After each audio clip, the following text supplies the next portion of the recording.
On this short lesson, I want to discuss one unusual word in the Aramaic translations of our weekly reading. As everyone knows, Targum Onkelos, the main Aramaic translation, is used a lot in understanding the verses of the Torah. Rashi quotes it all the time, and other commentators. The less important Targum is so-called Targum Yonatan. I discussed it in a different place, that it's not Yonatan ben Uziel, the student of Hillel, who translated Nevi'im, who translated prophets. But it's a different translation that was possibly misattributed to Yonatan, or it's a different Yonatan. Most likely is that it's just one of the so-called Targum Yerushalmi, the Jerusalem translations, the translations made in Eretz Israel, and there were a few different versions. Whatever the case may be, they all agree in the translation of the profession of Esau.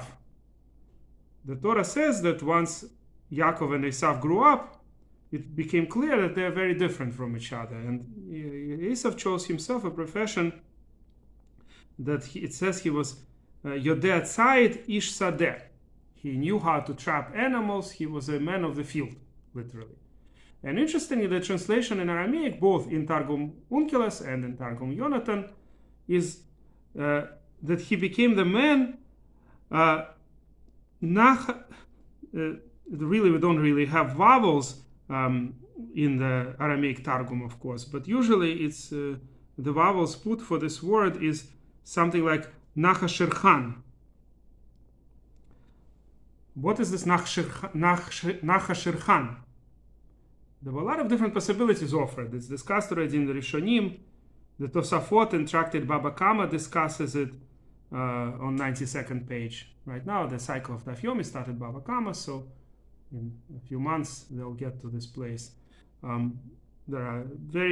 a tshuva from Rashba, one of the other Rishonim in Spain, in Barcelona, very important, Rabbi Shlomo Ibn Aderet, who tries to answer these questions. So this is a mystery, this word נחשירכן. So it's interesting, this is one of the few examples where the modern scholarship actually allows us to understand something. And by modern scholarship, I don't mean it just happened. It was already more than 100, maybe 150 something years that this possibility was offered. That apparently, the word נחשירכן is actually a proper name of a certain Persian king that existed at the time and was well known for his love of hunting. Now, the pronunciation in Persian is somewhat different, but that's not a big surprise. Most of the words in Persian are very different from the way they're transcribed in Hebrew letters. For instance, the king of Ahasuerus, from what I understand, the pronunciation in Persian was something like Hayarsha or something. I mean, the consonants more or less fit, the vowels don't. But that has to do with the specifics of Hebrew language. For instance, Hebrew hates many consonants in a row. It always has the vowels in between.